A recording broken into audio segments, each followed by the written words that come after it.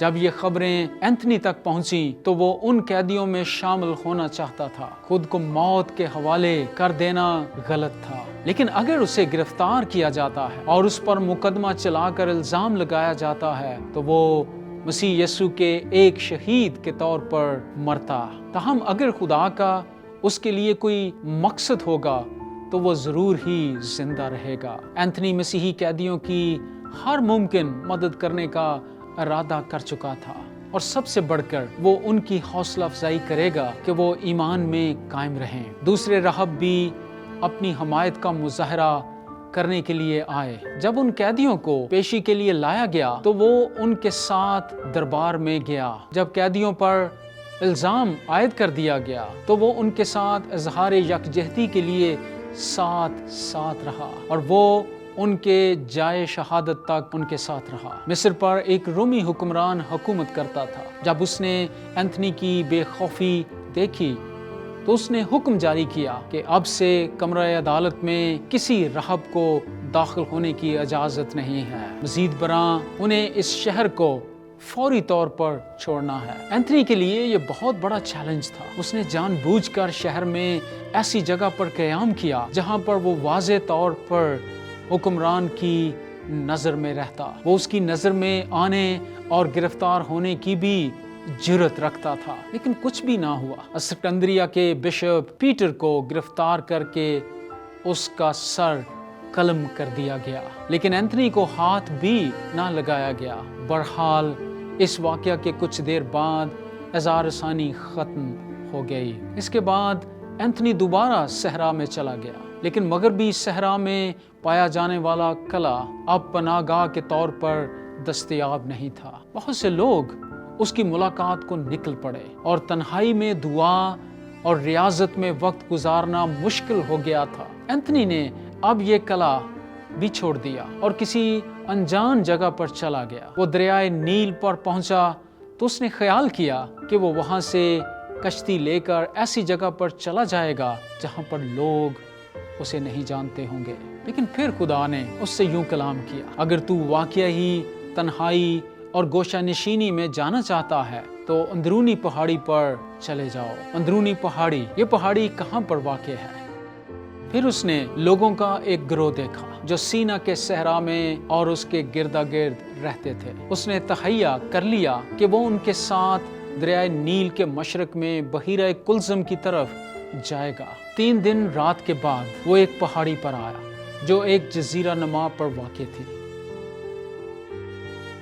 یہ وہ جگہ تھی، اینتھنی اسے فوراً پہچان گیا۔ پہاڑی کے اندر ایک غار تھی اور اس کے نیچے پانی بہتا تھا، اور ساتھ ہی ایسی جگہ تھی جہاں پر وہ اپنی خوراک کے لیے اناج اگا سکتا تھا۔ یہ اب اس کا نیا گھر تھا۔ اینتھنی کی روحانی زندگی اور خود ضبطی میں مخصوص چیزیں اس کا خاصہ تھیں۔ ایک سادہ زندگی، اس کے سادہ کپڑے، خوشی سے پوری قطع تلخی، دعا اور روزے کی اہمیت، اور بدروحوں کا مقابلہ کرتے ہوئے کلام مقدس کی آیات کی تلاوت کرنا اور صلیب کا نشان بنانا۔ یاد رہے کہ صلیب کا نشان بنانا کوئی جادوئی اثر کے لیے نہیں تھا، بلکہ یہ کوئی بیان دینے کے لیے جسم کے اشارے استعمال کرنے کے مترادف تھا، جس طرح سے ہم اپنے منہ کے ساتھ بلند آواز کے ساتھ پکارتے ہیں یسوع کے نام میں یا یسوع خداوند ہے، اسی طرح سے اپنے دائیں ہاتھ سے صلیب کا نشان بنانا ایسے ہی ہے جس کے ذریعے سے ہم یسوع کے خون کی قدرت کا اقرار کرتے ہیں۔ جب لوگ اینتھنی کے پاس بیمار لوگوں کو لے کر آتے تھے تو وہ بیماری کے بدن کو چھوڑ کر جانے کا حکم نہیں دیتا تھا، بلکہ فقط دعا کرتا تھا اور مسیح کا نام لیتا تھا۔ اس سے یہ واضح تھا کہ اس نے کسی کو بھی شفا نہیں دی تھی، بلکہ یسوع نے اس کی دعا کا جواب دیا تھا۔ عالمگیر سطح پر ہونے والے حالات و واقعات نے مسیحی کلیسیا کے لیے بھی حالات کو تبدیل کر دیا، کیونکہ ایک مرتبہ پھر رومی سلطنت میں سیاسی قوت کے لیے جد و جہد شروع ہو گئی۔ اس مرتبہ رومی شہنشاہ قسطنطینیس کی وفات کے نتیجے میں اس کشمکش کا آغاز ہوا جو کہ مغربی یورپ پر براجمان تھا۔ اس کی جگہ پر اس کے بیٹے قسطنطین کا شہنشاہ ہونے کے لیے اعلان کیا گیا، جس نے افواج کی قیادت کرتے ہوئے اپنے دشمن میکس اینٹینیس کے خلاف اطالیہ پر چڑھائی کر دی۔ شمالی افریقہ سے تعلق رکھنے والے رومی مورخ لیکٹینٹیس کے مطابق 26 اکتوبر 312 عیسوی میں جب قسطنطین نے روم کے باہر پڑاؤ کیا تو اس نے خواب دیکھا۔ اسے اپنے سپاہیوں کی ڈھالوں پر 2 یونانی حروف تہجی لکھنے چاہیے۔ یہ 2 حروف تہجی خائے اور رو تھے، جو کہ مسیح کے لیے مستعمل یونانی لفظ خرسطوس کے پہلے 2 حروف تھے۔ قسطنطین کے شخصی عقائد جو بھی ہوں، وہ مسیحیوں کا محافظ اور حامی ہونے کا دعویٰ کر رہا تھا۔ اس کی فوج نے دریائے ٹائبر کی طرف چڑھائی کی اور مشہور زمانہ پل ملویان کے مقام پر اس نے میکس اینٹیس کو شکست دی اور مغربی سلطنت پر خود حکمرانی کرنے لگ گیا۔ 326 عیسوی تک قسطنطین نے پوری رومی سلطنت یعنی مشرقی اور مغربی سلطنت کو اپنے قبضے میں کر لیا۔ مسیحیت اس وقت روم کا سرکاری مذہب قرار نہیں پائی تھی اور کسی کو بھی مسیحی ہونے کی ضرورت نہیں تھی، لیکن اس وقت مسیحیوں پر ہونے والی اعزار ثانی رک چکی تھی۔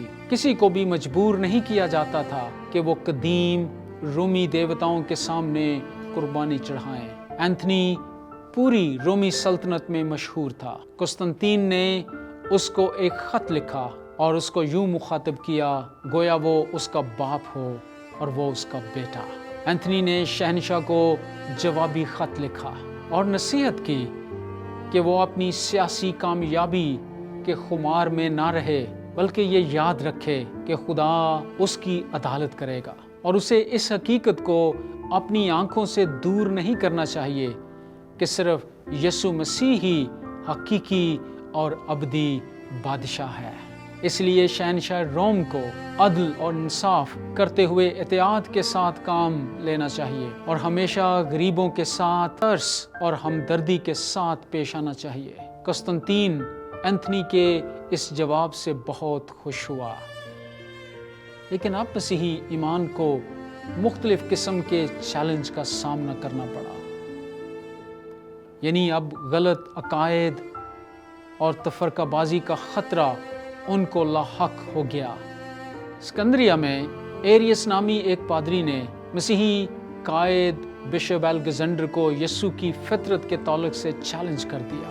ایریس نے تعلیم دینا شروع کی کہ خدا ازل سے تثلیث کے طور پر وجود نہیں رکھتا تھا، بلکہ صرف خدا باپ ہی ازل سے موجود تھا، اور مسیح کے تعلق سے وہ نظریہ رکھتا تھا کہ مسیح ایک مخلوق ہے جو انسان کے طور پر مجسم ہو گیا۔ ایریس کہتا تھا کہ مسیح یسوع حقیقی خدا نہیں ہے اور صرف فضل میں شراکت کرنے کے وسیلے سے وہ صرف نام کی حد تک خدا کہلاتا ہے۔ اس کا مطلب یہ تھا کہ یسوع مسیح نہ تو حقیقی خدا تھا اور نہ ہی حقیقی انسان، بلکہ وہ ان دونوں کی